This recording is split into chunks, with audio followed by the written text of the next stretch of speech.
ക്രിസ്തുവിൽ സ്നേഹമുള്ളവരെ, തിരുവചനത്തിലൂടെ ദൈവമായ കർത്താവ് നമ്മെ ഓരോരുത്തരെയും തൻ്റെ സൗഹൃദത്തിലേക്ക് ചങ്ങാതിയാകുവാനായിട്ട് ക്ഷണിക്കുക.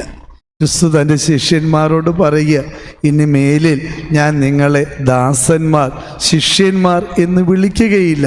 പിന്നെ എന്താ വിളിക്കാൻ പോണേ? സ്നേഹിതന്മാർ എന്ന് വിളിക്കും. ഒരു പ്രത്യേക പദവിയാണ്.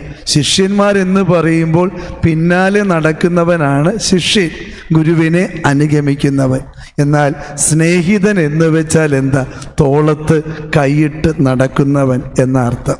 കർത്താവ് നമ്മെ ക്ഷണിച്ചിരിക്കുന്നത്, വിളിച്ചിരിക്കുന്നത് ഈ പ്രത്യേക പദവിയിലേക്കാണ്. അവനോടൊപ്പം ചേർന്ന് നടക്കാനുള്ള, കൈപിടിച്ച് നടക്കാനുള്ള സൗഹൃദത്തിലേക്ക് നമ്മെ വിളിച്ചിരിക്കുക.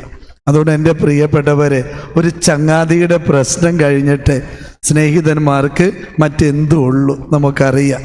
കാരണം വീടും കുടുംബമൊക്കെ മറന്നിട്ട് പോലും കൂട്ടുകാരന് വേണ്ടി നിലപാടെടുക്കുന്ന നമുക്കറിയാം.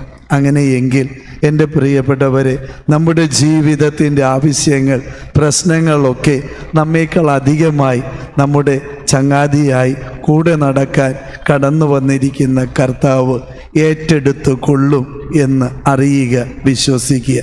കൊച്ചു തോബിയാസിൻ്റെ കൈ പിടിച്ച് വഴി നടത്താൻ ചങ്ങാതി കണക്കെ ദൈവം ഒരു മാലാഖയെ തന്നുവെങ്കിൽ ഉറപ്പ് നമ്മുടെ ജീവിതയാത്രയിൽ ഒറ്റപ്പെട്ടു പോകാതിരിക്കാൻ കരുതലുള്ള സ്നേഹത്തോടെ കൈപിടിച്ചു വഴി നടത്താൻ പിതാവായ ദൈവം നമുക്ക് അയച്ചു തന്ന പുത്രനായ ക്രിസ്തു നമ്മുടെ കൈ പിടിച്ചിട്ടുണ്ട്, കൂടെ നടക്കുന്നുണ്ട് എന്ന തിരിച്ചറിവോടുകൂടെ നമ്മുടെ ഈ ജീവിതയാത്ര നമുക്ക് തുടരാം.